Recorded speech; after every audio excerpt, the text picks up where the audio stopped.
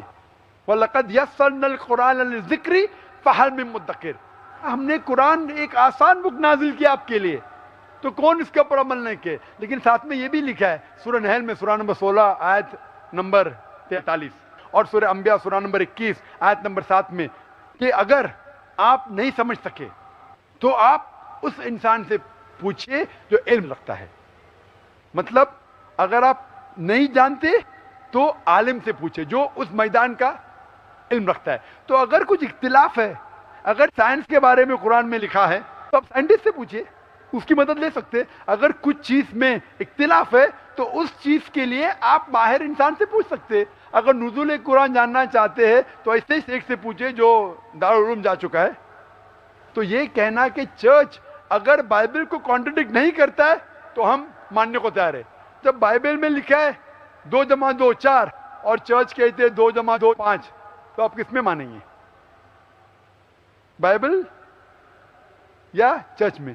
ایک بھی جگہ پورے بائبل میں بنا شبہ بنا کوئی شک کے ایک بھی جملہ نہیں ہے جس میں عیسیٰ علیہ السلام خود کہتے ہیں کہ میں خدا ہوں یا میری عبادت کرو, پھر بھی چرچ کہتی ہے کہ عیسیٰ علیہ السلام خدا ہے. تو اب کس میں مانیں گے, بائبل میں یا؟ عیسیٰ علیہ السلام خود کہتے ہیں کہ میں اپنے آپ کچھ بھی نہیں کر سکتا ہوں, چرچ کہتا ہے کہ وہ خدا ہے. تو اب کس کی بات مانیں گے؟ اگر میں بائبل کو مس انٹرپریٹ کرتا ہوں بتائیے, ذاکر آپ غلط ہے. بائبل میں یہ حوالہ دیجئے, میتھیو میں لیوک میں لکھا ہے کہ عیسیٰ علیہ السلام خود کہتے ہیں میں خدا ہوں, ایک بھی نہیں جملہ ہے. یہ میرا چیلنج ہے. جب میں چیلنج کر رہا ہوں دنیا میں کروڑوں لوگ کے سامنے, میں ڈیبیٹ کر چکا ہوں امریکہ میں, یو کے میں, ہندوستان میں, کئی ٹاپ اسکالرز سے, وہ جب ثابت نہیں کر سکے پھر بھی آپ بولتے چرچ کی بات مانو. How would you interpret? ابھی میں آتا ہوں آپ کے سوال کے اوپر, میں سوال پہ آپ کے آتا ہوں حدیث کے بارے میں. So no, sir, that I just want to verify. How would you interpret the part in 1 Corinthians where it says that the church is the pillar and bulwark of the truth? 1 Corinthians میں لکھا ہے کہ church is the truth and The pillar and bulwark of the truth. Bulwark of the truth. Corinthian کس نے لکھا ہے, کس نے لکھا ہے کورنتھین؟ Saint Paul. ہاں, Saint Paul. سینٹ پال, خدا نے نہیں. بالکل صحیح. تو میں یہ کہتا ہوں کہ وہ جملہ بتاؤ جو عیسیٰ علیہ السلام نے لکھا ہے. ہم مانتے ہیں کہ انجیل اللہ کی وحی ہے, عیسیٰ علیہ السلام کے ذریعے نازل کی گئی. کورنتھینس جو پال کی, ہم پال میں مانے یا عیسیٰ علیہ السلام میں مانے؟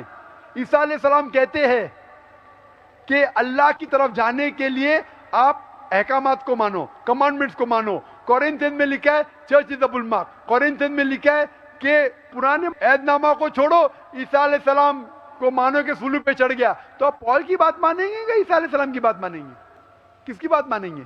تو جب بھی ٹکراؤ ہے, اگر ایک کتاب پال نے لکھی, سینٹ پال نے, ایک جملہ عیسیٰ علیہ السلام کا ٹکراؤ ہوتا ہے, کس کی بات مانیں گے؟ عیسیٰ علیہ السلام کی. بالکل صحیح. اسی طریقے سے حدیث میں بھی آتا ہے. حدیث بھی کئی قسم کی حدیث ہے.